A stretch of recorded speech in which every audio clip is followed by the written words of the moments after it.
If you're wondering how you can update the software of the Redmi 15C, so in this video I will show you how you can do that. First of all, just go to Settings, then tap on About Phone. Now if you have any software update available, it will be shown right here.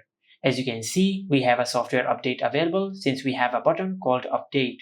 Now if you have any software update available, just tap on Update to update the software of your Redmi 15C.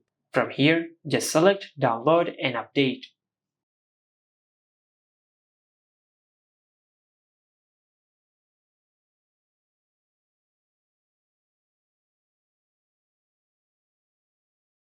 Then tap on Reboot Now.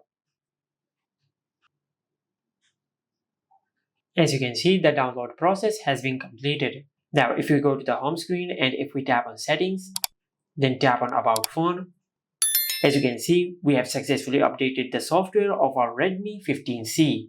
And this is it. Make sure to like, comment and subscribe. Thank you for watching.